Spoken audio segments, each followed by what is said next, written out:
मैं तो आपके माध्यम से कहना चाहता हूं कि जांच कराने से भारतीय जनता पार्टी की सरकार क्यों कतरा रही।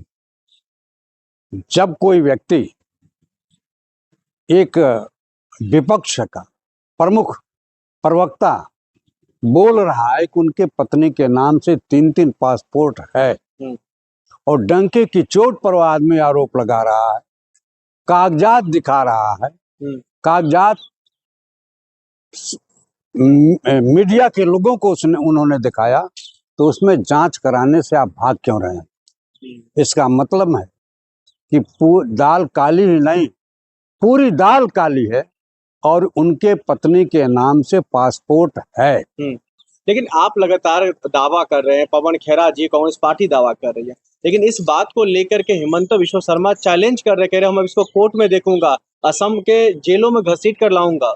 आप बताइए, उनकी हैसियत नहीं है।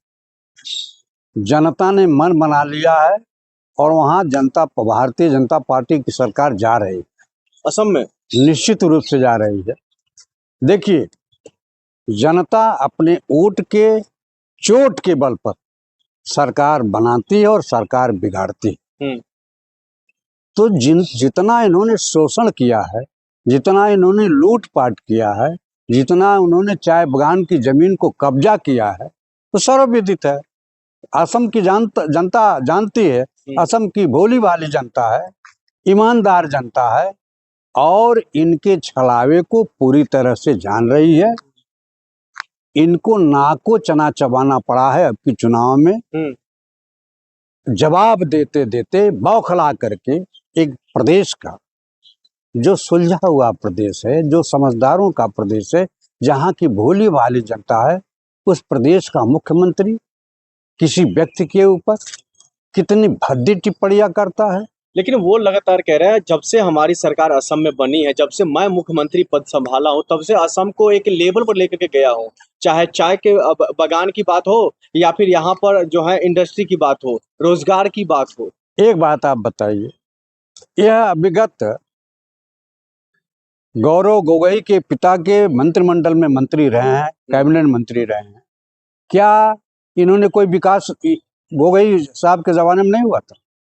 असम को असम बनाने में गोगोई साहब का बहुत महत्वपूर्ण योगदान रहा है। असम विकसित है।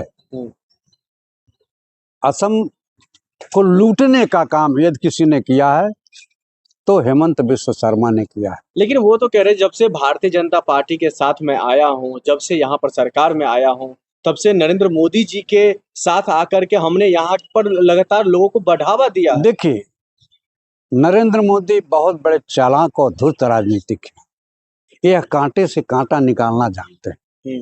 यह कांग्रेस पार्टी के लोगों को ले जाकर भारतीय जनता पार्टी में समायोजित करते हैं, पद देते हैं, प्रतिष्ठा देते हैं और उन्हीं से कांग्रेस के वरिष्ठ नेताओं और गांधी परिवार पर आरोप लगाते हैं। लेकिन वो आरोप के पीछे कह रहे हैं, जो अगर बिना तथ्य का आरोप कांग्रेस पार्टी लगा रही है, पवन खेरा लगा रहे हैं, जिसको हम जेल भी भेजे बिना छोड़ेंगे नहीं। ये कौन होते हैं चुनाव आयोग के समय में? आज जब वहां चुनाव हो रहा था तो चुनाव आयोग के अंदर में सारी पुलिस होती है, सारे अधिकारी होते हैं, सारी ताकतें होती है। ये कौन होते हैं? और यदि इनके अंदर ईमानदारी होती, नैतिकता होती, सरकार के प्रति जवाबदेही, चूंकि नरेंद्र मोदी भी जवाबदेही देना नहीं जानते हैं, तो उनका मुख्यमंत्री भी जवाब देना नहीं जानता है। तो पवन खेरा जवाब दे देना, जो उनको सबूत मिला कहाँ से, तथ्य मिला कहाँ से। वो तो कहता है जो चोर की तरह कभी दिल्ली, कभी हैदराबाद, कभी तेलंगाना छुप रहा है। वो नेता है, कहीं जाएंगे क्या? नरेंद्र मोदी दिल्ली में ही बैठे रहते हैं क्या? नरेंद्र मोदी चाहे हेमंत बिश्व शर्मा क्या आसाम में ही रहते हैं, दिल्ली नहीं आते हैं? वो भी पार्टी के प्रमुख प्रवक्ता हैं, कभी हैदराबाद जाएंगे, कभी कलकत्ता जाएंगे, जहां चुनाव प्रचार हो रहा है केरलम जाएंगे, पांडिचेरी जाएंगे, कहीं भी जा सकते हैं, कोई रोक नहीं है।